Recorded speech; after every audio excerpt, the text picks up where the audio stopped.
예, 성전을 배경으로 권력을 장악한 그 제사장들은 아무나 될 수 있었던 게 아니에요. 그러니까 우선은 레위 계통, 나론 자손이라고 하는 혈통을 증명할 수 있어야 됐고, 그리고 성결을 위한 어떤 엄격한 신학 훈련을 그래도 나름대로 받았습니다. 그리고 육체적인 흠이 없다라는 것이 증명이 돼야만 제사장이 될 수 있었고, 그 예루살렘 예수님 당시에 24반열의 제사장들이 전국에 흩어져 있었는데, 그래서 이제 사가랴 같은 경우에 유다 베들레헴 쪽에서 사는 산중에서 있다가 이제 제사장으로 섬기러 이렇게 와서 분향하러 들어가는 이런 상황이 나오죠.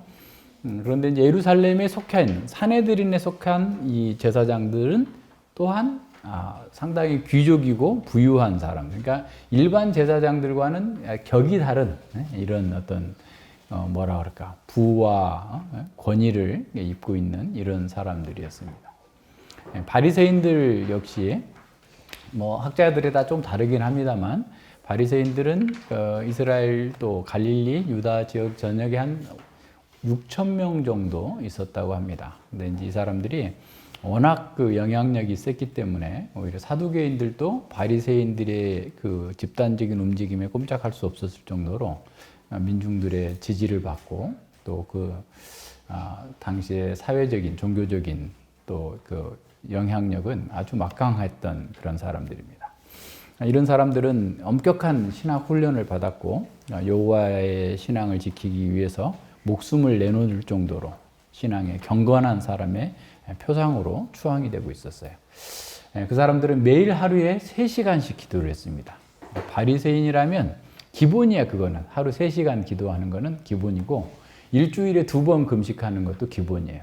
그러니까 일주일에 2번 금식한 이유는 뭐냐면, 스가랴 8장 19절에 보면 스가랴 선지자에게 이렇게 묻잖아요. 백성들이 계속 우리가 좀 금식을 해야 됩니까? 그 금식은 이게 예루살렘이 멸망한 상태, 그리고 국가를 잃어버린 상태를 놓고 그 절기절기마다 한 4번, 4번 정도 계속해서 이렇게 금식이 있었는데, 그러니까 예루살렘이 포위되는 날, 또 완전히 멸망하는 날, 이런 날을 기념해가지고 금식이 있어요. 근데 그 금식을 계속 일주일에 2번씩 하는 건 뭐냐면, 아직도 회복되지 않았다. 다윗 왕국이 회복되지 않았기 때문에, 그리고 자신들의 금식을 통해서 어떻게 보면 일반 민중들의 죄를 속죄한다라는 그런 의미를 가지고서 일주일에 2번씩 금식을 한 거예요. 그러니까 얼마나 대단합니까? 그러니까 우리는 바리새인에 대해서 너무나 이렇게 잘못된 칠을 해놨어요. 그러니까 실제적으로 봐야 돼요. 객관적으로 봐야 되는데,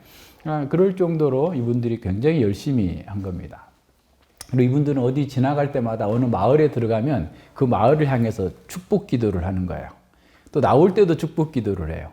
그리고 지나가다가 어떤 요새나 이런 게 있으면 또 거기 기도하고, 그리고 이제 어떤 뭐 특별한 일, 기이한 일, 선우가 글을 너무 잘 썼다, 그걸 보고도 이렇게 축복하는 기도를 하고, 이런 식의 하여튼 특별한 일, 아름다운 일만 봐도 이렇게 축복 기도를 하는데, 이 사람들에게는 기도를 길게 해야만 이게 복을 받는다, 라고 생각을 했어요. 왜? 이제 기도를 길게 하면 할수록 하나님께서 기도를 잘 들어주신다, 응답해 주신다 라는 게 있어요. 그래서 이제 그 예수님께서 바리새인들에 대해서 책망할 때 기도를 길게 한다 그랬잖아요. 그러니까 기도를 길게 하는 게 뿐만 아니라, 기도를 길게 하면 수명도 늘어난다 라는 말이 있어요. 그러니까 오래 산다. 사람들이 다 오래 건강하게 오래 살고 싶잖아요. 그러니까 이 바리새인들은 굉장히 기도를 길게 한 거예요. 아마 선우가 졸다가 의자에 떨어질 정도로 이렇게 오랫동안. 그래서 지난 수요일 날 기도하고 있는데 선우가 너무 졸린 나머지 의자에서 떨어졌어요. 그러니까 이제, 근데 그럴 정도로 이 바리새인들은 기도를 오래 했던 거예요. 그러니까 그렇게 기도를 많이 하고, 또 구제도 많이 하고, 또 11조도 철저하게 하고, 얼마나 사람들에게 그런 영향을 이렇게 끼쳤겠어요. 그런데 예수님은 그들을 보면서 그 외모에 있는 것에 대해서 책망하기보다 그들의 마음을 드러내시고 영적인 실상을 드러냄으로써 그들의 문제를 드러내는 겁니다. 그러니까 바리새인들은 자신들이 그런 엄격한 신학 훈련 그리고 엄격한 그 경건 생활을 해왔기 때문에 세련된 매너를 가지고 있지만 또 그렇지 못한 사람들에 대해서는 상당히 얕잡아 보고 또 다른 사람들을 멸시하고 부정한 사람이나 또 부정한 어떤 물건과도 접촉을 피하는, 그래서 자기만의 경건을 세우기 위해서 했고, 자기 만족적인 경건 속에서 어떤 위장된 겸손이 어떤 한편에서는 일상화, 습관화되어 있는 이런 사람들입니다. 바리새인들은 이런 그 온유함을 갖는 신사 같은 태도를 가졌지만 자기들도 서열 안에서는 그 안에 엄격한 또 서열을 지켰대요. 그러니까 좀 더 훈련받은 사람, 그렇지 못한 사람 사이에 이제 어떤 그 건널 수 없는 벽 같은 것이 있다고 하는데, 그리고 이 사람들은 딱 봐도 사람들을 알 수가 있어요. 누가 딱 우리가 지금 2000년 전에 예루살렘에 가가지고 딱 지나가다 보면 저 사람 바리새인이구나 라고 알 수 있는 게 있는데, 우리 경문곽이라고 있잖아요. 이 경문곽 네모난 막 해가지고 요다 뭐 이마에다 달고 이렇게 다니는데, 보통 사람들은 기도할 때만 다는데 이 사람은 24시간 달고 다니는 거예요. 나갈 때마다. 또 손에다가도 이렇게 테팔린이라 해서 말아가지고 이렇게 다니면서, 그러니까 딱 보면은 그 사람들이 바리새인이다라는 사실을 알 수 있을 정도로 그렇게 다녔는데, 이 사람들의 백성들에게 존경을 받았던 이유는 두 가지입니다. 첫 번째는 애국심이에요. 그러니까 이 사람들이 헬라화에 대해서 철저하게 반대했던 사람들입니다. 그러니까 애국심을 이렇게 자극하고, 그리고 또 하나는 종교적인 경건에 통해서 사람들에게 존경을 받고 있는 이런 상황이었던 거죠. 그래서 그들은 자신의 유대인의 독립, 또 유대인의 전통을 지키기 위해서 목숨까지라도 내놓을 정도로 아주 담대하게 저항하고 싸웠어요. 그래서 이제 중간중간에 그 예수님이 십자가 못 박히시고 난 후에도 그 유다 총독들이 유다 총독이 아니죠. 그러니까 그 로마의 총독이 예루살렘에다가 로마의 군기를 세우려고 할 때, 로마의 군기가 이 독수리 모양이에요. 독수리 군기를 성전에다 세우려고 할 때 목숨을 걸고 그걸 막아냈어요. 그러니까 이게 뭐 그냥 그 바리새인들이 일상의 그런 일들을 이렇게 해왔던 사람들입니다. 그래서 그들은 바울 사도가 얘기한 것처럼 정말 열심히 특심이었던 사람이고, 그래서 어디를 가든지 존경을 받는 것이 너무 당연하다라고 생각한 거예요. 그래서 라삐어라는 말을 듣기를 굉장히 좋아했다라고 그러는데, 라삐어라는 말이 선생님이여라는 말이라고 생각하기 쉽지만 그 안에 나의 크신 분이여, 나의 크신 분이여, 그러니까 나의 정말 경건의 선생님, 나를 인도하시는 분, 이런 의미를 가지고 있다고 합니다. 그래서 늘 잔치의 상석에 앉고 시장에서 인사를 받으면서 다니기를 좋아하고, 그런데 그들의 마음에는 예수님께서 폭로하실 때 과부의 가산을 또 탐하기도 하는 이런 사람들이죠. 이 예루살렘은 모든 것이 성전 중심으로 돌아갔다 해도 과언이 아닙니다. 그러니까 아침에 제사, 9시에 드려지는 제사의 연기가 성전 한번 생각해 보세요. 성전산이 한 800m 정도 이렇게 된다고 치면 700에서 800m 정도 되는데, 다 밑에 예루살렘 성에서 보면 아침 그 시간에 하얀색 대리석 건물에 꼭대기에 재물이 타는 연기가 막 쭉 올라가면 은나팔을 쫙 불어줘요. 우리 옛날에 정오에 무슨 뭐 하라고, 우리 어렸을 때 시계 없을 때 이렇게 시골에 가면 하여튼 뭐 이렇게 나왔어요. 그런 것처럼 나팔을 불어주면 사람들이 다 기도를 합니다. 그럴 때 바리새인들은 길거리 사거리 어귀에서 크게 손을 높이 들고 기도하는 사람들이 나를 보고 너희들도 좀 기도 좀 해라, 이런 의도예요. 그러니까 그래 기도하고, 또 정오에 기도하고, 정오에는 제사가 없었어도 정오에 기도하고, 또 저녁 제사 오후 3시 되면 또 그렇게 기도하는데, 오후 3시 때도 또 나팔을 불어줘요. 성전에서 기도할 시간이다. 그래서 모든 이렇게 움직이는 정치, 사회 모든 구조가 다 이 종교를 중심으로 해서 돌아가고 있는 그런 거죠. 그러니까 항상 제사는 하루 종일 아마도 불이 태워졌을 수도 있어요. 워낙 많은 재물이 가져왔을 때는. 그죠? 그래서 이들은 정치적인 독립은 없었지만 어떻게 보면 종교적인 자율권을 보장받으면서 유대인들이 열정적으로 이 예배 종교 행사에 참여하는 것에 대해서 모든 사람들이 열심이었고 메시아에 대한 기대가 굉장히 있었어요. 그러니까 중간기 문헌에 보면 종말론적인 묵시문학이 엄청나게 드러나게 된 것들 또한 스가랴나 학계의 그런 또 영향, 또 다니엘서의 영향으로 이제 메시아가 올 거다라고 하는 그런 어떤 굉장한 열망들이 있었는데 당시에 이제 이런 성전의 부패한 실상을 보면서 쿰난 공동체, SNF파 같은 경우는 저것들은 다 타락해서 저기로는 메시아가 오시지 않을 거고 우리 공동체라면 오실 거다라고 하면서도 거기서는 더 엄격하게 바리새인들보다 더 엄격하게 결혼도 안 하고 공동의 일을 하고 공동의 막 씻고 이렇게 하면서 따로 모여서 자신들이 메시아적 공동체다라고 했던 사람들도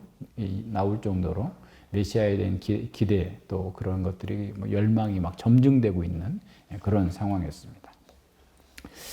오늘 본문은 좀 특별하게 갑자기 왜 이런 일이 생겼을까라고 하는 생각이 들 수 있는데 그냥 있었던 일을 삽입한 것이 아니라 이런 성전에서 예수님께서 과격한 행동을 하면서 그들을 책망하시고 난 후에 이걸 이렇게 연결해서 보여주고 있어요. 다시 말해서 성전에서의 주님의 행동에 대한 신학적인 해설과 같은 상징 행위입니다. 그것을 붙여놨고 마가는 일부러 이거를 어떻게 기록했냐면, 그러니까 이제 사실은 마가의 기록이 더 정확해요. 왜냐하면 시간적으로 이 마태는 기록을 상당히 어떻게 보면 압축적으로 하고 요약적으로 하는데 마가는 첫날에 예루살렘 성에 들어갔을 때 성전에 들어가기 전에 무화과 나무를 저주하고 그리고 성전 청결 사건이 나오고 그 다음 날에 이제 무화과 나무가 마른 걸 보여줘요. 그래서 이제 이러한 신학적인 의미를 정하게 하려고 샌드위치 구조로 그래서 이제 무화과 나무, 성전 청결, 무화과 나무 이렇게 해서 이 무화과 나무와 성전 청결이 하나의 메시지를 주고 있다라고 하는 사실을 마가는 그렇게 기록했는데 마태는 각각이 분리시켜 놨지만 내용은 똑같은 내용입니다. 그래서 그렇게 보시면 돼요. 예수님께서 이제 베다니로 가서 주무시고 제자들과 함께 이른 아침 일찍 나섰어요. 그러니까 아마 아침 식사를 못 하시고 오셨는 것 같아요. 딱 왔는데 길가에 이제 무화과 나무가 있어서 잎이 무성한 무화과 나무가 있어서 혹시 시장하니까 무화과 나무 열매 한두 개 먹으면 우리 사탕 한두 개 먹는 것처럼 그렇게 좀 요기를 하실까 하고 가서 봤더니 열매가 없는 거예요. 자, 근데 우리의 예상을 뛰어넘는 일이 벌어진 거죠. 예수님께서 무화과 나무를 저주하셨고 그러자 바로 이 무화과 나무가 말라버린 거예요. 예수님께서 이 복음서에는 수많은 예수님의 기적이 나오지만 이렇게 파괴적인 기적을 행한 적은 한 번도 없으세요. 처음이에요. 물론 거라사 광인을 치료하고 난 후에 귀신들이 저 돼지떼에게 들어가게 해주세요 라고 했을 때 허락을 했어. 그러니까 귀신들이 가서 돼지떼를 몰살시켰던 것이지 예수님의 기적 때문에 몰살당한 건 아니거든요. 근데 여기서는 지금 생명을 살리러 오신 예수님께서 생명이 있는 나무를 저주하셔가지고 뿌리로부터 완전히 말라버리게 하는, 순간적으로 마르게 하는 이런 것이 이렇게 나타납니다. 그래서 이 본문에 대해서 몇 가지 의문점이 제기되는 거예요. 저도 청년 때 아주 똑똑한 어떤 그 여자 청년이 막 목사님한테 따지는 걸 들었어요. 옆에서. 예수님 너무 이상한 분 아니냐. 아니, 때가 안 됐는데 왜 거기 가서 달라고 했고 없다고 저주까지 하냐. 그래서 막 하는데 그 목사님이 잘 설명을 못했던 게 기억이 나요. 응? 그때 한 89년쯤 되는 텐데. 막 그런데 이제 이런 의문들이 있는 거죠. 첫 번째 의문은 뭐냐면 예수님께서 이렇게 파괴적인 기적을 행하시는 것이 과연 예수님의 성품과 일치되는 거냐라는 거예요. 살리러 오신 분이 죽이는 이런 기적을 행하시는 것이 맞느냐, 조화가 되느냐라는 거예요. 네, 두 번째 의문은 앞서 얘기한 것처럼 무화과 나무 때가 아닌데 가서 왜 그걸 무화과 나무가 혹시 있을까 하고 가보냐고. 그리고 또 없다고 이렇게 저주를 하시느냐고. 두 번째 의문이죠. 세 번째 의문은 뭐냐면 예수님의 저주에 논리적인 정당성이 안 맞는다라는 거예요. 그러니까 때가 안 돼서 열매가 없는데 자기가 배고프다고 그걸 또 저주까지 하신다. 이게 말이 맞냐라는 거죠. 근데 이러한 의문을 갖고서 이 본문을 보면 본문이 더 잘 보여요. 그러니까 이 의문을 이제 본문을 보면서 풀어나가면서 예수님께서 왜 그러셨는가, 그것이 오늘 우리에게 뭘 말해주는가를 더 잘 배울 수 있습니다. 첫 번째는 구약의 첫 번째 의문은 구약의 배경에서 보면은 좀 더 쉽게 이해할 수가 있어요. 그러니까 보통 이제 그 구약에서 이스라엘을 무화과 나무로 상징을 많이 했어요. 무화과 나무가 이스라엘이다라고 하는 그 상징으로 이사야서, 에레미야서, 뭐 여러 군데, 미가서, 요엘서 이런 데서 이렇게 나와 있는데, 근데 이제 구약의 선지자들은 그 나라의 멸망이나 어떤 충격적인 요법을 쓸 때 아주 괴상한 어떤 상징적 행동을 합니다. 그러니까 이사야 같은 경우는 3년 동안 그 볼기짝을 드러내고 맨발로 다녀요. 유다의 멸망을 선언할 때 그렇게 했죠. 또 에레미야 같은 경우도 하나님께서 물론 그렇게 하라고 했죠. 새로운 뱃띠를 사라고 그래요. 띠를 사가지고 저 유프라데 강 어디 기슭에다가 묻어놔라. 바위 틈에 묻어놔라. 그리고 조금 있다가 며칠 후에 또 가서 꺼내봐라. 그때 다 푹싹 썩어버린 게 며칠 만에. 그러니까 그러면 이건 유다의 멸망을 얘기한다라는 거고, 바벨론 포로로 잡혀갔던 에스겔에게도 부정한 걸 먹으라고 그래. 구워서 먹으라고 그래. 인분을 가지고 구워 먹어라. 그러니까 막 깜짝 놀라가지고, 아이고 주여, 제가 어려서부터 부정한 것을 제사장 가문에서 태어나가지고 한 번도 먹은 적이 없는데 안 되겠습니다 막 하니까 이제 그걸 좀 빼주시기도 하고 막 이렇게 되는 거죠. 그러니까 이런 충격적인 상징 행위를 통해서 이스라엘의 어떤 운명에 대해서 가르쳤던 것들을 이 사람들은, 지금 이 독자들은 다 알고 있던 상황에서 주어졌다는 사실을 보면 됩니다. 그래서 예수님께서 이런 그 상징적인 이 무화과 나무를 저주한 것은 예언적 상징 행위다라는 사실을 기억해야 됩니다. 그러니까 잎만 무성하지만 열매 없는 무화과 나무는 예루살렘 성전의 상태를 보여주고 있는 거예요. 그러니까 엄청나게 종교 행위와 예배와 이런 것들은 막 들어지고 있는데 실제로 하나님께서 원하시는 열매는 없는 이런 상태를 보여주고 있어요. 그래서 무화과 나무가 저주를 받은 것처럼 머지않아서 예루살렘 성전과 그 제사제도 자체가 멸망할 것을 선포해 주는 겁니다. 그래서 구약 성경과 이 구약의 선지자들의 상징 행위에 대해서 잘 알고 있었던 이스라엘 백성들은 예수님께서 이 사건을 통해서 지금 예루살렘의 성전의 멸망을 지금 상징적 예언 행위를 통해서, 예언적 상징 행위를 통해서 보여주고 있다라는 사실을 알고 있었던 것이죠. 미가서에도 보면 미가 7장 1절에 보면 재앙이로다 나여 나는 여름 실과를 딴 후 포도를 거둔 것 같아서 먹을 포도송이가 없으면 내 마음에 사모하는 처음 익은 무화과가 없도다 그랬어요. 그러니까 정말 이건 이제 미가가 어떻게 보면 자신과 이스라엘을 동일시하면서 망하게 된 상황을 그렇게 표현하고 있는 겁니다. 자, 두 번째로 무화과 나무의 때가 아니다라는 말은 우리가 무화과 나무에 대해서 좀 알면은 쉽게 해결이 되는 문제입니다. 무화과가 뭐예요? 그냥 말 그대로 꽃이 없이 그냥 열매가 열리는 거예요. 특이하죠. 감자도 위에서 꽃이 피고 밑에서 열매가 열리는데 이 무화과는 꽃이 안 피고 열매가 열리는데, 이 무화과는 잎이 나기 전에도 열매부터 열리는 경우도 있대요. 그러니까 그리고 잎이 났으면 그건 무조건 있는 거예요. 무슨 말인지 아시겠죠? 그런데 무화과 나무의 수확 때가 언제냐면 8월 말부터 9월 말까지예요. 그러니까 그때 거의 75% 수확을 해요. 그러니까 무화과 나무를 따는 때가 아니다라고 할 때는 무화과 나무 수확철이 아니다. 그리고 무화과 나무가 잎이 무성하다면 저건 반드시 있어. 그래서 다른 보리 이삭을 비벼서 먹는 것처럼 여행객이 배가 고프면 이스라엘에서는 남의 밭에 가서 한 주먹 따다가 비벼서 미리고 버리고 먹을 수 있어요. 그런 것처럼 무화과 나무도 주인이 있어도 여행하는 사람이 시장하면 한두 개 따서 먹고 요기할 수 있는 거예요. 그게 불법이 아니에요. 율법에 허용된 거예요.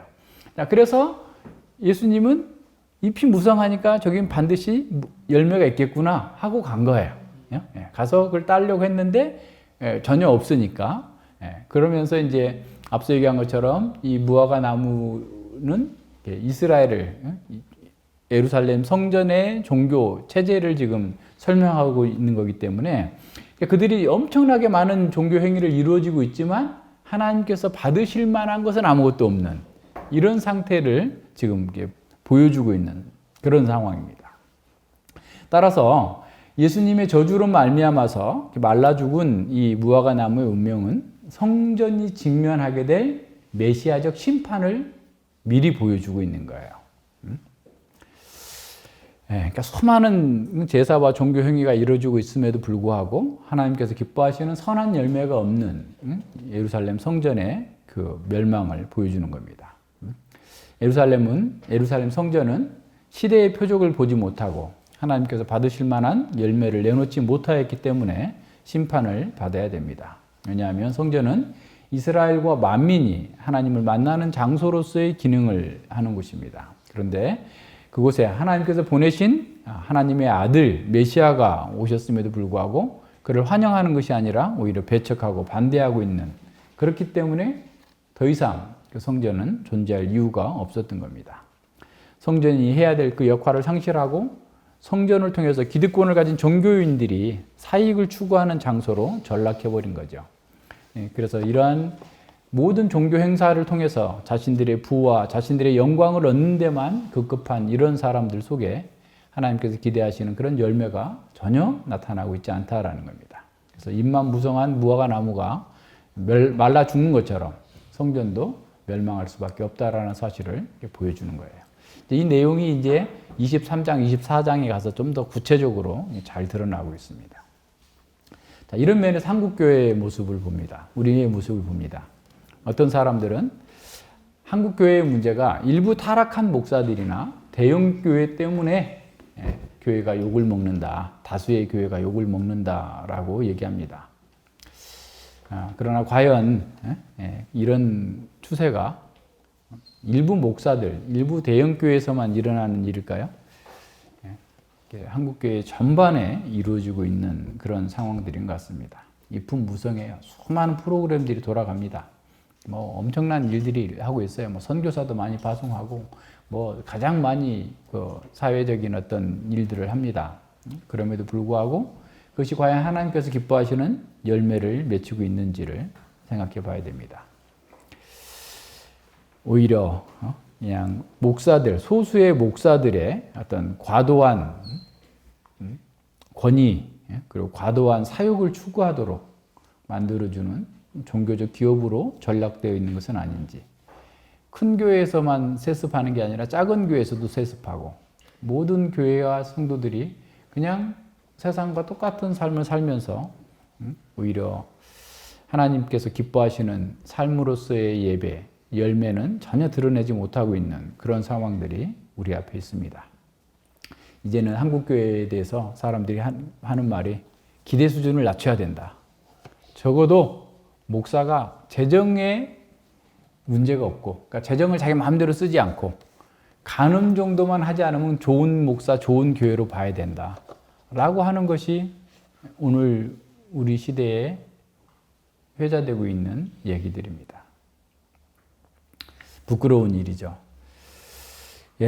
제자들은 이런 예수님의 그 저주하시는 모습, 그리고 무화과 나무가 뿌리부터 말라 죽는 그 모습을 보고 무화과 나무가 어찌하여 곧 말랐나이까? 라고 묻습니다. 그런데 예수님은 더 놀라운 말씀을 하세요.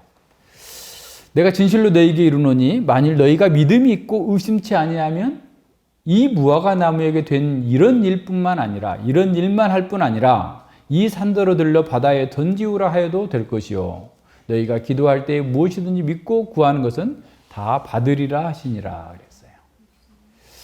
무슨 말씀이에요? 아주 충격적인 장면을 본 이 제자들은 아직까지는 이 충격적인 장면과 성전이 연결이 안 된 거예요. 성전이 연결이 안 되고, 아니 이게 갑자기 이렇게 나무가 죽을 수가 있나? 우리도 그런 능력 좀 주시면 안 될까요?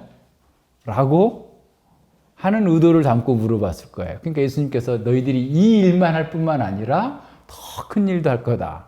산을 들어서 바다에 던져져라 라고 해도 그대로 될 거다 라고 말씀하시는 거예요. 이게 도대체 무슨 말씀입니까? 근데 이미 그 17장에서 귀신 들렸던 아이, 그러니까 아이에 대해서 너희들이 작은 믿음만 있어도, 겨자씨만한 믿음만 있어도 이 산더러 들려 바다에 던져져라 라고 해도 된다 라고 말씀하셨어요. 여기서는 지금 성전과 관련된 문맥에서 주어지는 것이기 때문에 어떤 사람은, 어떤 학자들은 이게 성전산을 얘기하는 거다, 어떤 사람은 감람산을 얘기하는 거다라고 하는데, 이것은 문자적인 산을 얘기하는 게 아니고 불가능한 일을 가능하게 한다라는 표현이에요. 이게 아람어적인 관용구, 수거입니다. 그러니까 그 독일에 있는 그 요하스 에레미아스라고 하는 그 신학자가, 이 사람은 독일 사람인데 히브리어, 헬라어, 아람어, 라틴어를 독일어보다 더 잘하는 그런 정도의 사람이어가지고 이 아람어 문서를 다 뒤쳐보니까 이게 불가능한 일을 가능하게 할 거다라는 그런 표현이다라는 거예요. 그러니까 자, 그렇다면 이제 무슨 말인지 알겠죠? 그러니까 막 산을 들어서 지금까지 예수님 이후에 산이 들려서 바다에 빠치우라. 야, 수락산아 저쪽에 서해바다로 떨어져라. 이렇게 해가지고 산이 넘어간 적 있어요? 하나도 없죠. 근데 그거는 작은 일이에요. 지금 예수님의 표현에 비하면. 이제 그게 무슨 일인지 한번 봅시다. 그러니까 예수님께서는 옛 성전, 하나님의 만민을 위해서 만민이 기도하는 집으로서의 옛 성전이 기능이 상실되고 심판을 받게 될 뿐만 아니라 이제 새로운 성전인 예수님 안에서 예수님을 믿고 기도하면 이 무화과 나무에서 일어난 일뿐만 아니라 사람으로서는 도저히 불가능한 그런 기적들이 일어날 것이다 라는 사실을 말씀해 주시는 거예요. 그럼 그 기적이 뭘까요? 우리가 원하는 것은 무엇이든지 다 되게 해 주십시오 라고 했을까요? 그 말일까요? 그 말이 아닌 이유는 뭐예요? 문맥에서 봐야 되죠. 성전과 관련해서 얘기하고 있잖아요. 그죠? 그러니까 성전 안에서 그동안에 만민을 위해서 만민이 기도하는, 하나님을 만나고 하나님과 교제하고 죄사함의 은혜가 선포되어지고 있는 이 성전의 기능이 망하게 되고 참 성전인 예수님 안에서 하나님과의 영적인 교제가 회복되고 새로운 생명의 역사가 일어나고 있다는 사실을 보여주는 겁니다. 다시 말하면 이제 그 성전, 참 성전인 예수님 안에서 그 옛 성전, 돌 성전이 모형적으로 가르쳐 줬던 하나님의 생명이 주어지는 역사가, 기적의 역사가 이루어질 것이다 라는 사실을 보여주는 거예요. 참 성전은 회복된, 어떤 면에서 에덴 동산이고 회복된 하나님의 나라인 거죠. 그래서 우리는 이 참 성전인 예수님 안에서 죄와 사망을 극복하고 하나님의 생명에 참여하는 일이에요. 그러니까 죽음에서 생명으로 옮겨지는 일입니다. 그건 불가능한 일이에요. 산은 들어서 옮길 수도 있어요. 그죠? 저기 보세요. 저기 북경에 나중에 한번 가보세요. 북경에. 그죠? 어떤 사람들이 포크레인도 없이 다 파가지고 바다처럼 호수를 만들어 놓고. 그죠? 만리장성도 싸고. 만리장성에 돌로 그냥 그 몇천 킬로를 쌌는데 만리장성이 아니고 무덤장성이라고 어떤 사람, 하도 많은 사람이 죽어가지고 그걸 쌓다가 사람들이 그런 일도 할 수 있어요. 그러니까 산을 들어다가 놓잖아요. 저기 지금 저기 중국의 남중국해라고 하면서 지금 필리핀, 베트남과 그 영유권 분쟁을 하고 있는 조그마한 그 돌섬인데 이렇게 썰물 때만 조금 드러나고 밀물 때면 다 사라져 버리는데 거기다가 잔뜩 갖다가 돌이고 뭐 갖다 부어놔가지고 섬을 만들어 놨잖아요. 할 수 있어요. 그 정도도 할 수 있어요. 사람은. 불가능한 일이 아니에요. 근데 죽은 사람을 살려낸 거 봤어요? 우리가 영원한 사망에 들어가 있는 상황에서 하나님의 생명으로 하나님 나라에 참여하게 되는 것, 이 일을 얘기하고 있는 겁니다. 그래서 로마서 5장 그 12절로 18절에서는 아담이 범죄해서 사망이 우리 가운데서 왕노릇하고 있었는데 이제 예수님께서 그 사망의 왕노릇하던 데에서 우리를 건져내셔서 은혜가 왕노릇하는 대로 우리를 옮기셨다라는 거예요. 참 성전인 예수님께서 우리 안에 있는 죄와 사망의 죽음의 모든 그늘들을 없애버리시고 하나님 안에 있는 생명을 우리에게 부어주신 거예요. 성전을 건축했던 솔로몬도 그 열왕기상 8장에 보면 솔로몬의 기도가 쭉 나오잖아요. 아주 길게 나오는데 거기서 계속해서 하는 얘기가 뭡니까? 성전에서 회개하면 용서해 주시옵소서. 회개하면 용서해 주시옵소서. 그러니까 회개하는 자에게 제사, 그 짐승의 제사를 통해서 하나님께서 은혜를 베푸시겠다고 했는데 바로 그분, 어린 양으로서 우리를 위해서 대속의 죽음을 당하신 예수님 안에서 구원이 이루어지게 될 것을 성전은 우리에게 모형적으로 보여주었던 거예요. 그래서 예수님 안에서, 참 성전인 예수님 안에서 이제 그것이 실제화돼서 죽음이 우리 가운데서 사라지고 죽음의 권세가 우리를 어쩌지 못하고 하나님께서 생명 가운데서 우리를 붙들어 주시고 우리와 함께 하신다는 사실을 보여주고 있는 거예요.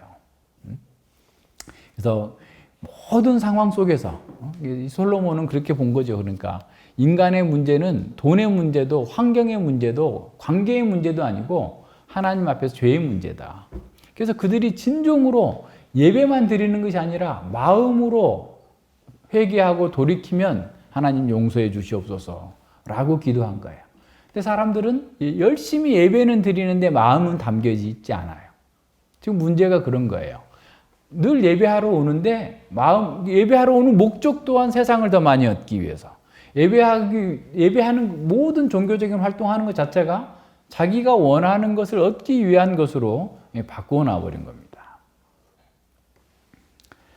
그래서 솔로몬은 성전의 제사 제도 자체가 자동적으로 죄를 사해주고 하나님께로 인도하지 않는다.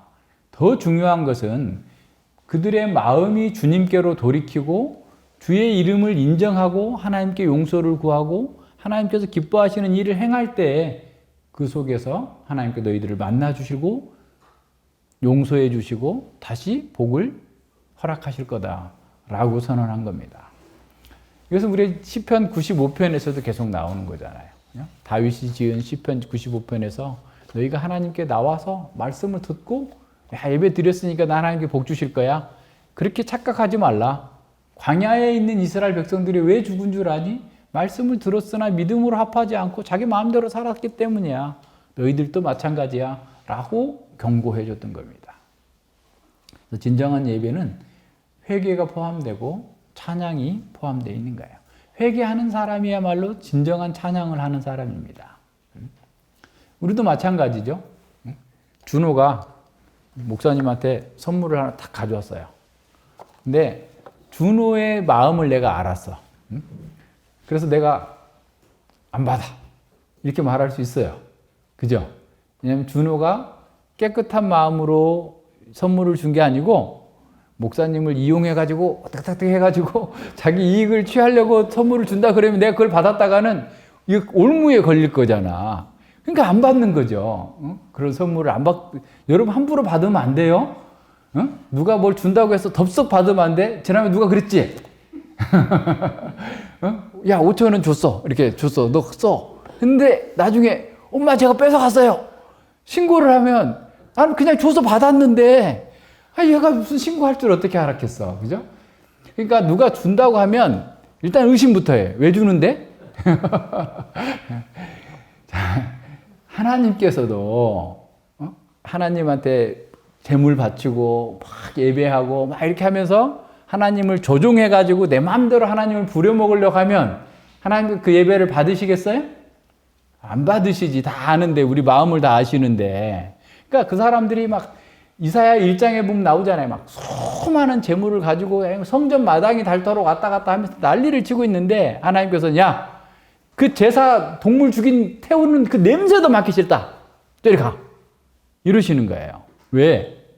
마음은 딴 데가 있으니까. 하나님을 조종해가지고 자기가 원하는 것을 얻어내려고 하는 불순한 마음을 가지고 있으니까 하나님께서 니네 선물 안 받을 거야. 제발 좀 가.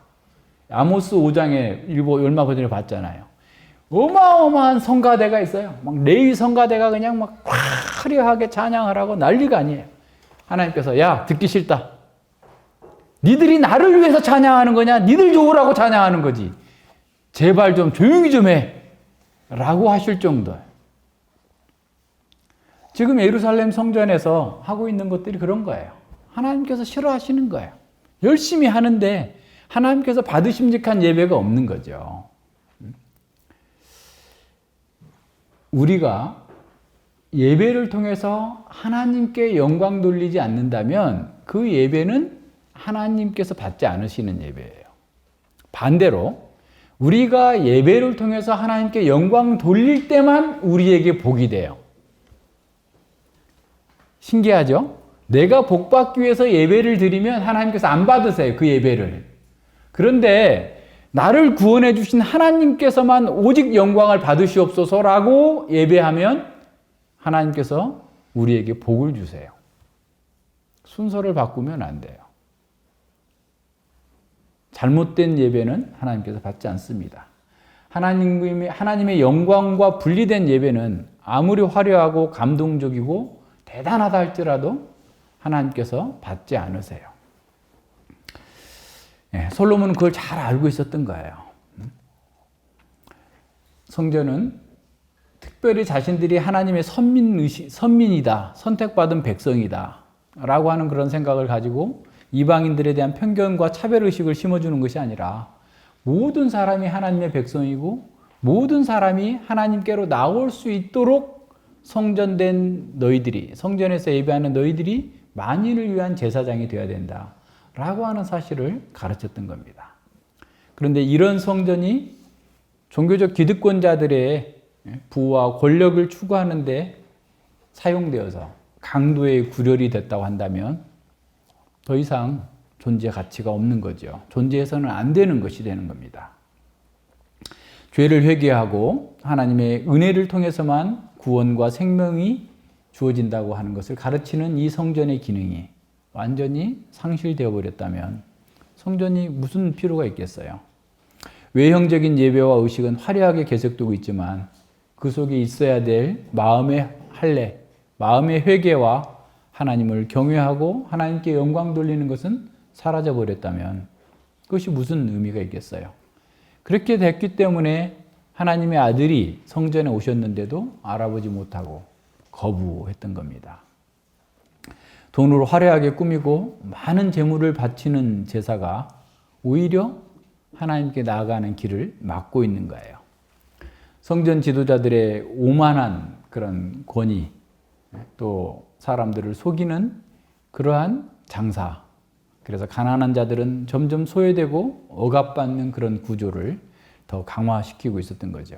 따라서 이런 성전과 성전 제사 제도는 파멸할 수밖에 없는 것입니다.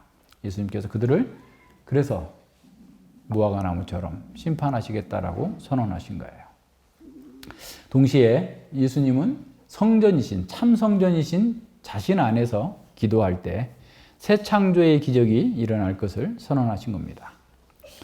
에덴 동산에서 쫓겨난 사람들이 그 누구나 다 다시 에덴으로, 낙원으로 돌아가는 것을 갈망해요. 그래서 낙원의 갈망은 모든 인간의 마음에 다 낙인 찍혀져 있어요. 열심히 운동하고 열심히 세상에서 잘 살고자 하는 것도 낙원처럼 잘 살기 위해서 그런 거잖아요. 자기의 삶이 낙원이 되기를 바라면서 최선을 다해서 자기의 추구를 하는 거예요. 그런데 그렇게도 갈망하는 낙원을 들어갈 수 없는 이유가 뭐예요? 왜 못 들어가죠? 천사가 에덴 동산 동편 문에 그냥 두루 도는 불칼을 들고 서 있는 거예요. 그 불칼을 통과할 수 있는 사람 아무도 없어요. 불가능한 일이에요. 그런데 하나님의 아들이 오셔서 그 불칼을 맞고 죽으셨어요. 다시 우리를 에덴 동산으로, 낙원으로, 하나님 나라로 데려가시기 위해서 하나님의 아들이, 예수님께서 그 불칼을 맞고 죽으셔서 새롭게 에덴 동산으로 하나님 나라로 성전으로 들어가는 길을 열어주신 거예요. 그래서 이제 우리가 하나님께 나아갈 수 있어요. 그래서 예수님 안에서 우리는 생명의 길이 열렸고 새로운 나라, 하나님 나라에 들어가는 그 일을 이루게 된 겁니다. 이루어진 겁니다. 그래서 이제 제자들은 산을 들어서 바다에 던지우라 하는 일보다도 더 큰, 더 불가능한 일을 할 수 있게 된 거예요.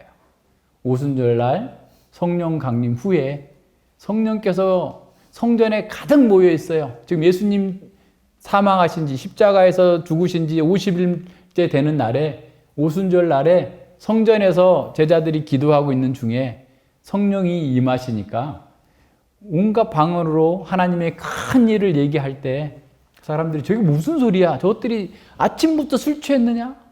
지금 아침 제사를 드리기 전이니까 우리가 술 취한 게 아니다.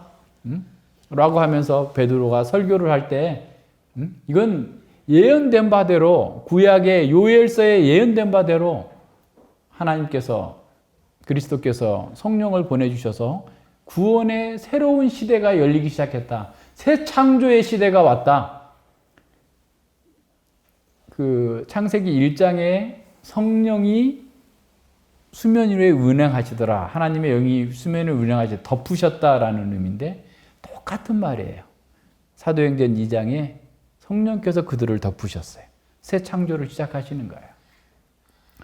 그리고 그들에게 설교했더니 그날에 3,000명이 죽음에서 사망에서 생명으로 옮겨졌어요. 그 두 번째 날에 5,000명이 2장에서 3,000명, 3장에서 5,000명이 생명을 얻게 되는 새로운 창조가 시작된 거고 그것이 지금 우리에게까지 온 거예요. 산이 들려서 바다에 빠치우라라고 하는 것보다 더 큰 기적이 오늘 우리에게서 경험되고 있고 확증되고 있는 상황입니다. 죽음의 나라, 사단의 나라에서 생명의 나라, 빛의 아들의 나라로 우리가 옮겨졌어요. 새로운 역사가 시작되었습니다. 그리고 그 제자들이 참 성전이 됐고 그 성전에서 복음이 전해져서 계속해서 죽음을 이기고 하나님의 사람들을 생명 가운데로 인도하고 있는 일들이 전 세계에서 어디에서나 이루어지고 있습니다.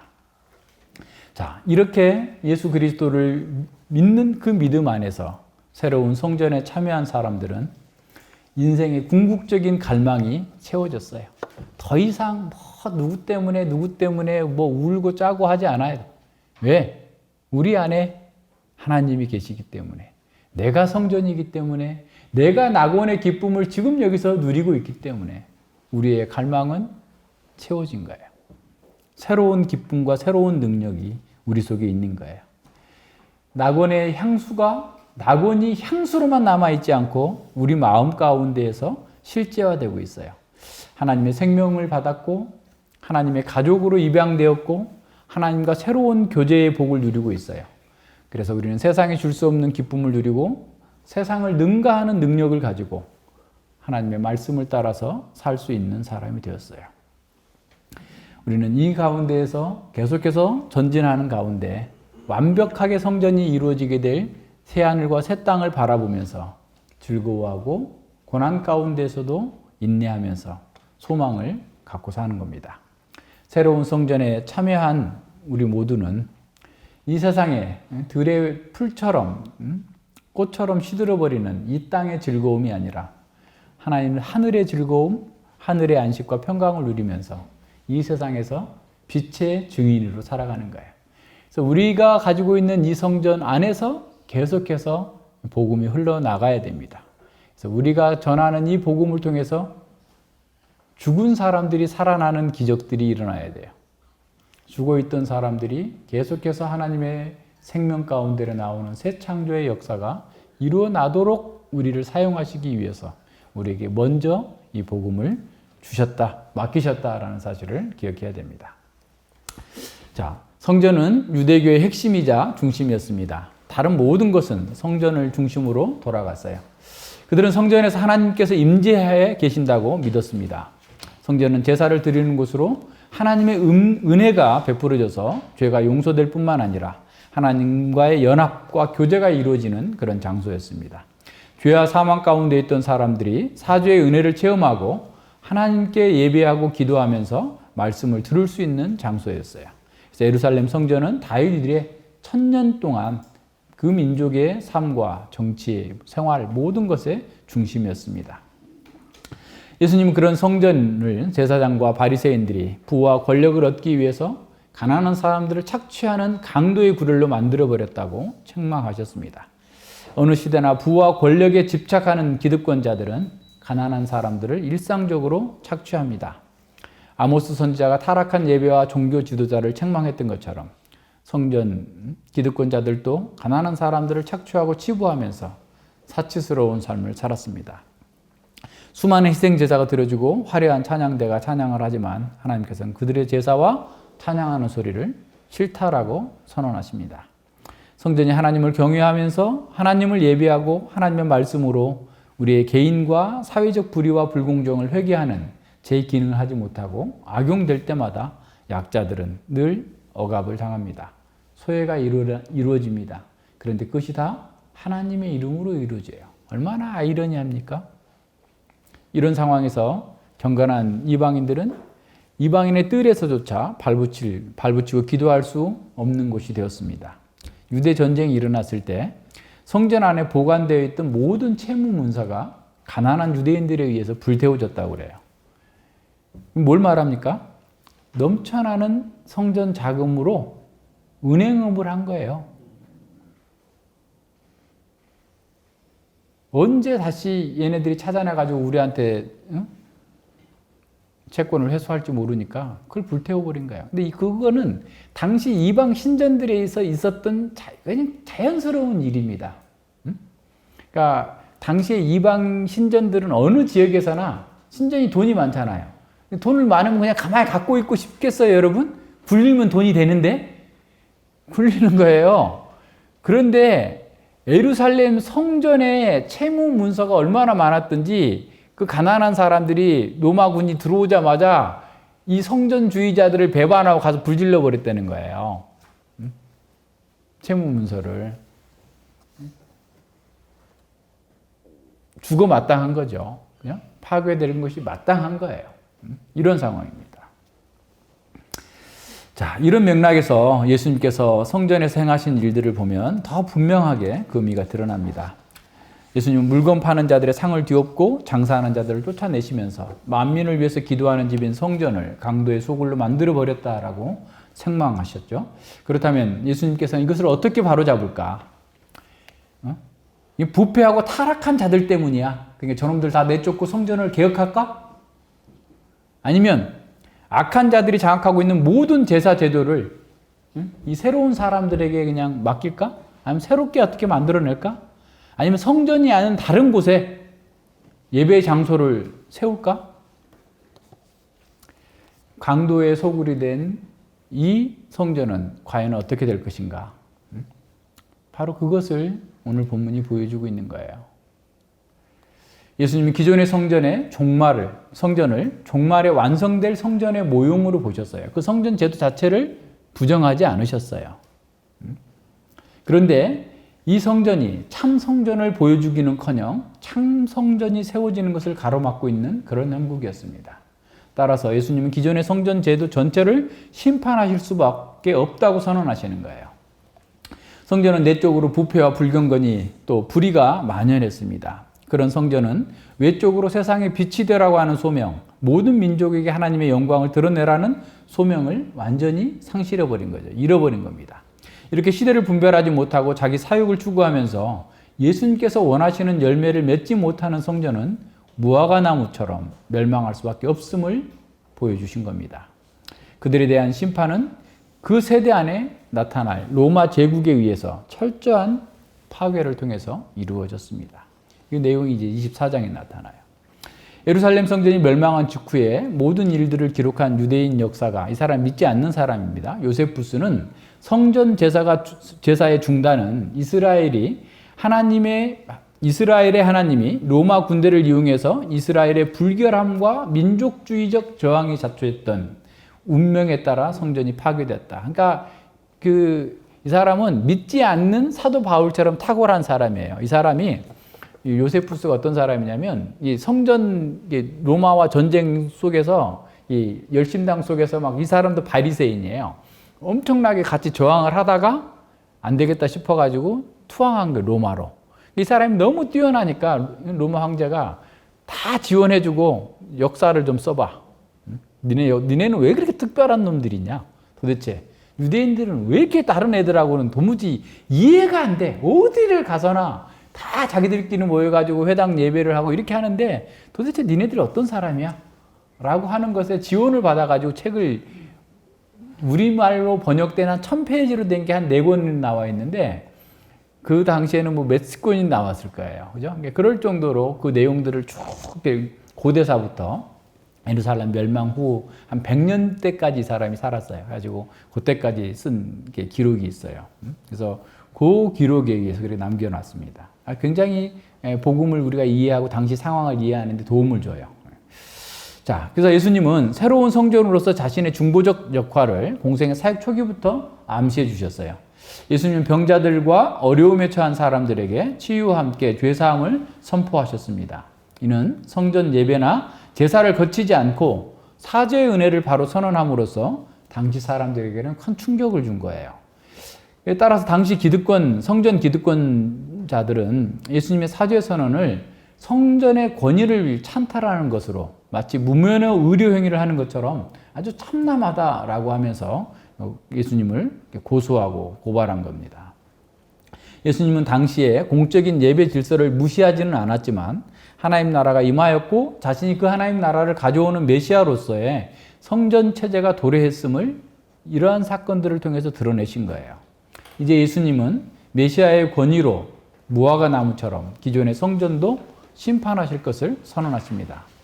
예수님의 전체 활동은 하나님의 종말론적인 백성들을 모으시는 성전으로 모으는 것이었어요. 그래서 예수님은 그들을 하나님의 가족에 포함시킬 뿐만 아니라 하나님의 집, 곧 성전 삼고자 하셔서 이 땅에 오신 겁니다.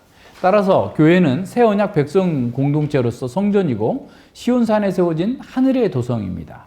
교회 안에서만 이 언약의 축복이 성취됩니다. 그래서 교회는 새로운 성전으로서의 불가능한 일, 곧 죽음에서 생명으로 옮기는 예수님의 사역을 수종드는 공동체로서의 삶을 살아야 됩니다. 교회는 주님이 다시 오실 때까지 이 세상의 빛으로서 예수님이 생명과 죽음의 권세를 가지신 그 왕임을 선포하는 것으로 이 복음을 전하는 겁니다. 마태복음 21장 23절 이하에 28장까지 계속해서 나오는 그 내용들은 유대교와 성전이 멸망할 수밖에 없었던 이유들과 근거들을 아주 세세하게 지적해 줍니다.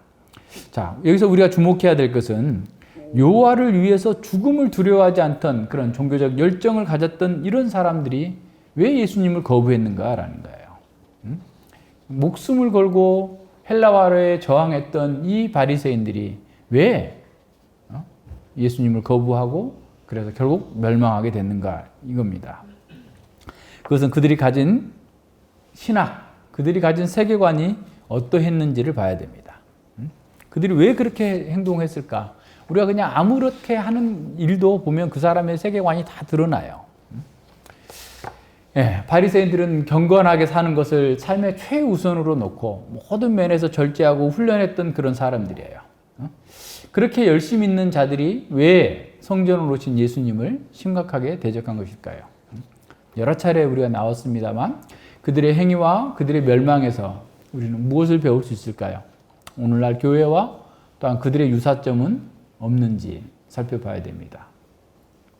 이 내용은 사실 다음번에 23장 할 때 하려고 그러면 미리 끌어다 갑니다.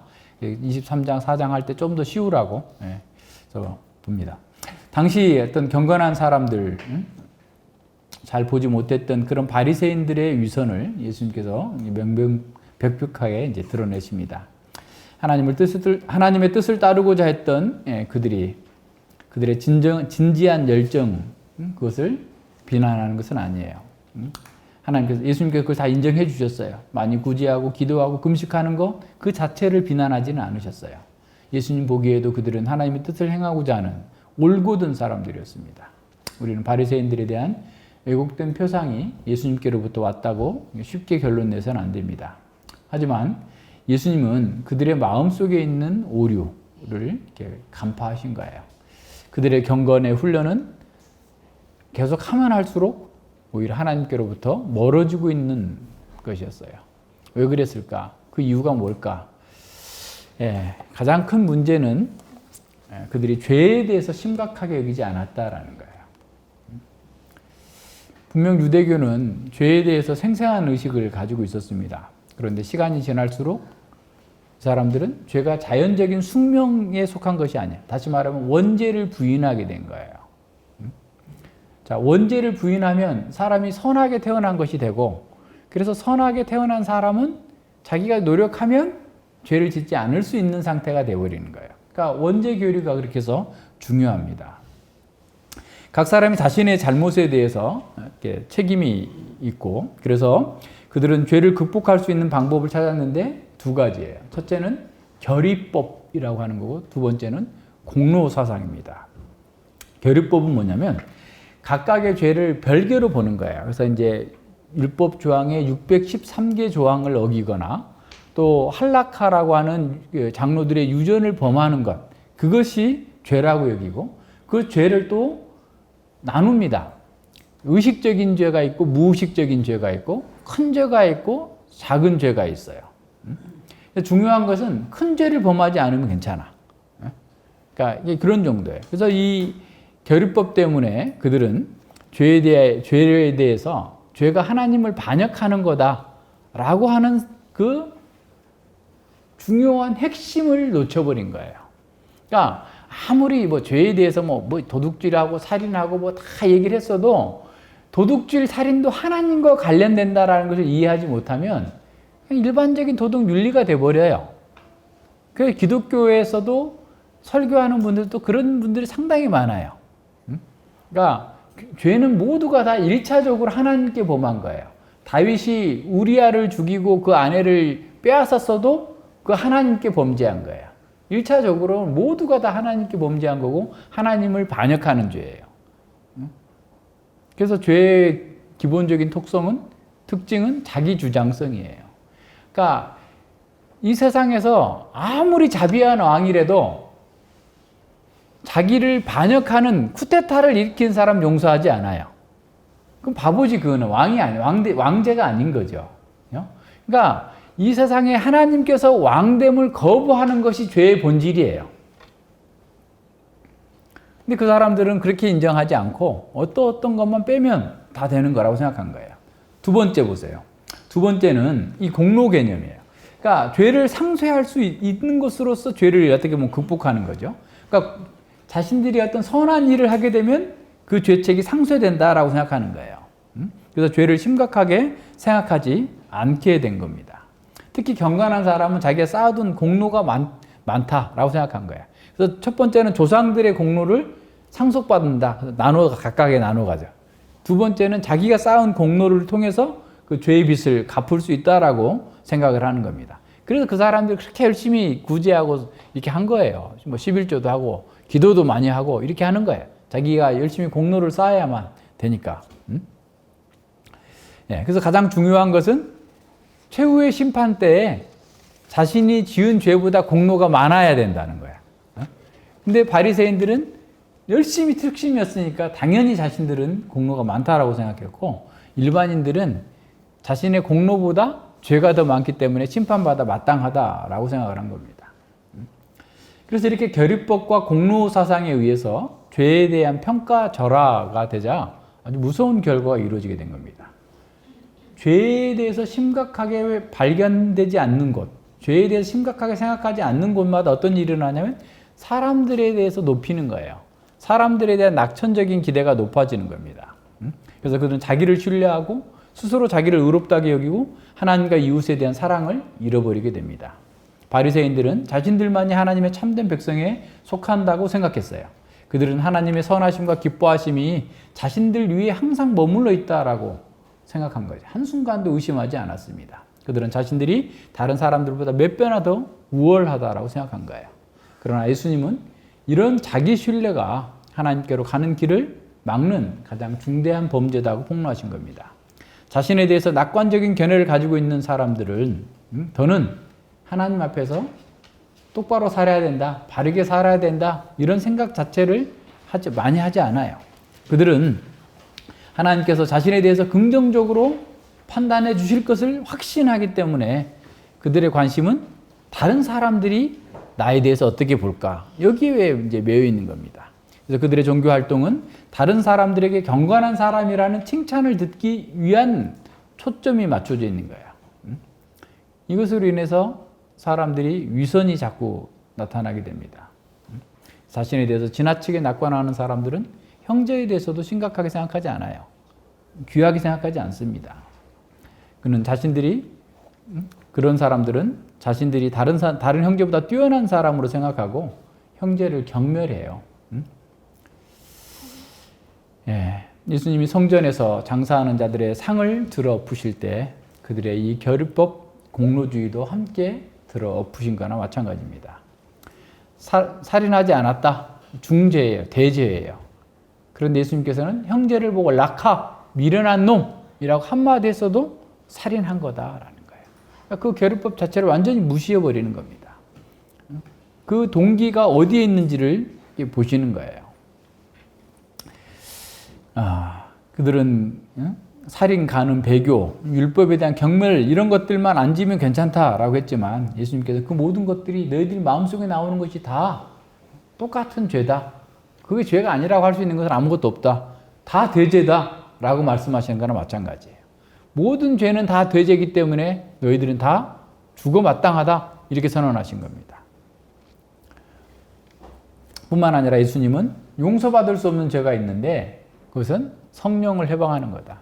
너희들에게 용서의 길이 열렸다. 내가 에덴의 불칼을 맞고 죽음으로 말미암아서 생명으로 가는 길이 열렸음에도 불구하고 그걸 전하는 성령께서 사역자들을 통해서 전하는데도 불구하고 그걸 받아들이지 않는 사람은 용서받을 수 없다. 그것이 가장 큰 대죄다라고 말씀하심으로써 그들의 결의법을 다 무너뜨린 겁니다.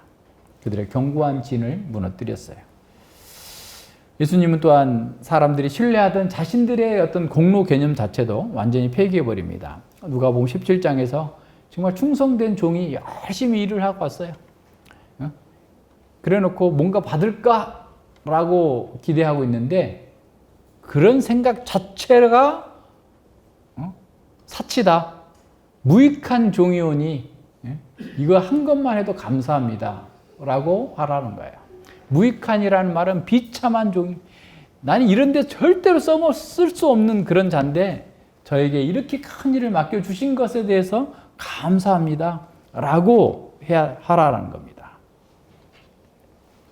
그러니까 우리가 아무리 크고 놀라운 일을 했고 탁월하게 그 일을 했다 할지라도 우리는 이렇게 비참하고 무가치한 자인데 저에게 이렇게 놀라운 일을 맡겨주신 것에 대해서 감사할 뿐입니다. 라고 하라는 게 어떤 것도 공로가 돼서는 안 된다는 겁니다.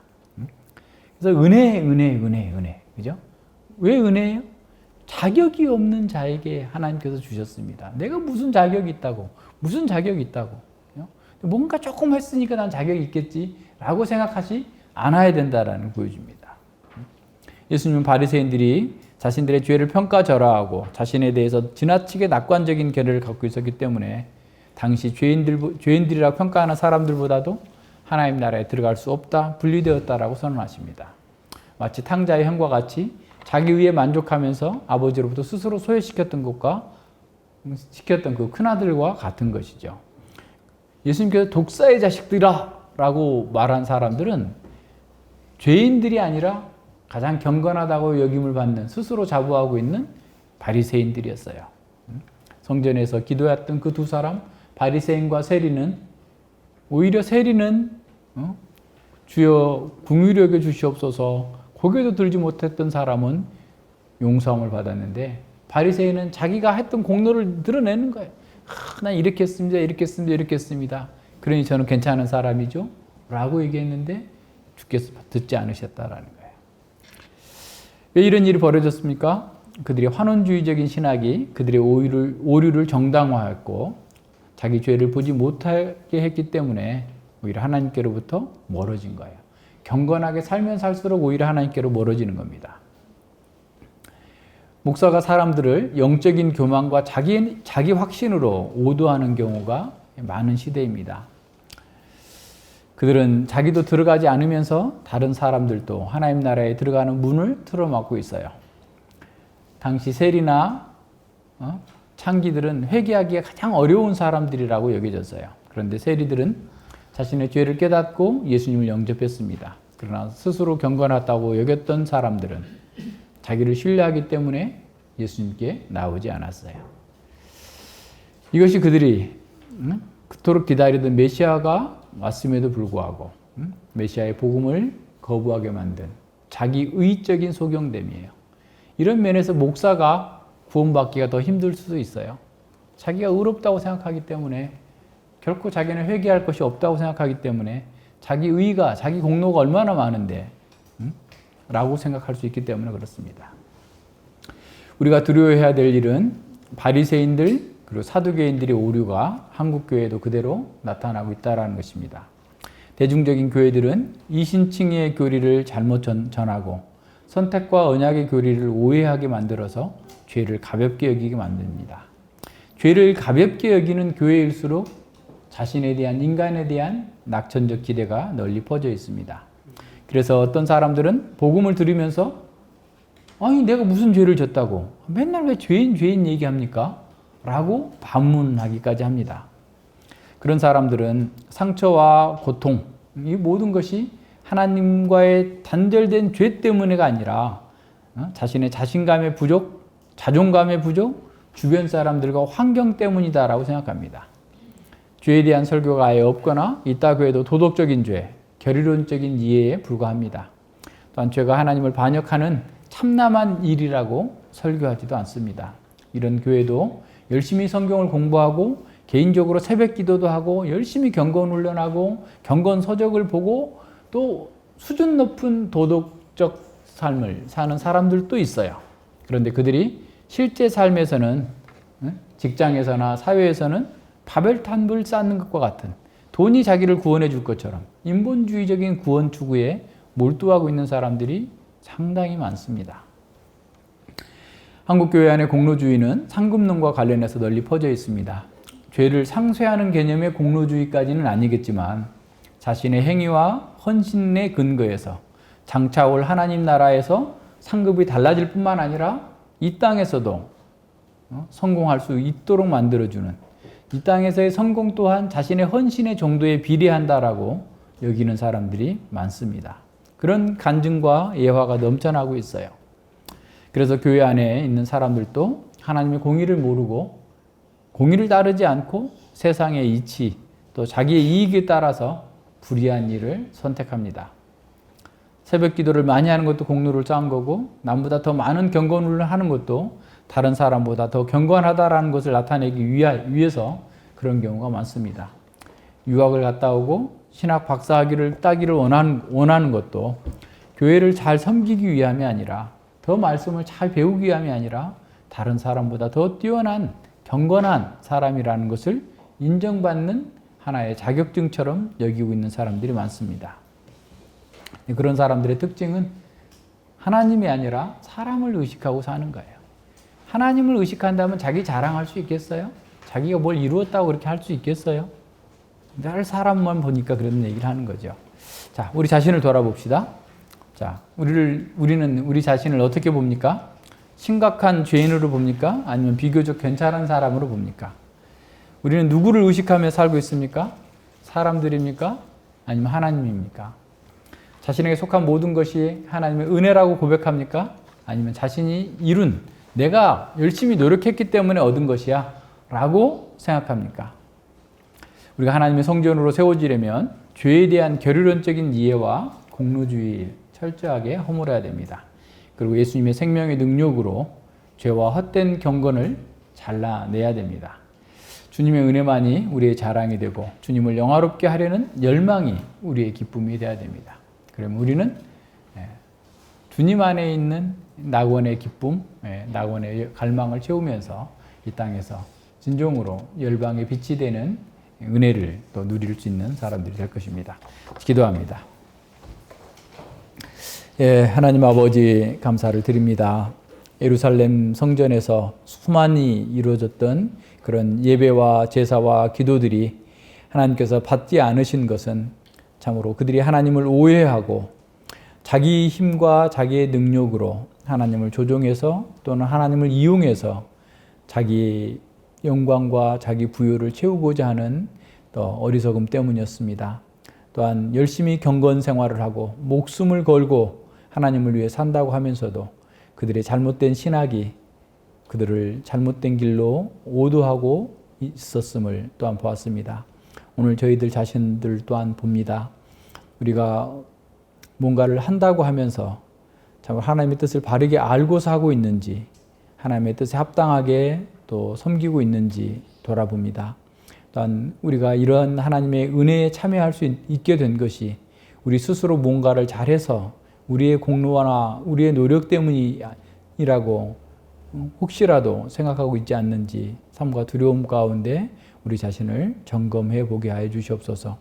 참으로 잎만 무성한 그런 무화과 나무가 참으로 멸망할 수밖에 없었던 것처럼 우리 또한 우리 안에서 이루어지고 있는 선한 열매가 나타나지 않는다면 우리의 무성한 신앙 고백이 참으로 오히려 하나님을 더 노엽게 할 수 있다는 사실을 두려움 가운데 점검하면서 우리가 참으로 예수 그리스도 안에 있는 자로서 그리스도의 그 복음 안에서 진정한 생명의 능력을 누리면서 우리 속에 있는 죄와 가식과 위선을 다 잘라내고 온전히 주님 안에서 참으로 자유롭고 자연스럽고 거룩하게 주님의 뜻을 실현하면서 하나님 나라의 복됨을 증거하는 거룩한 교회로 세워질 수 있도록 함께하여 주시옵소서.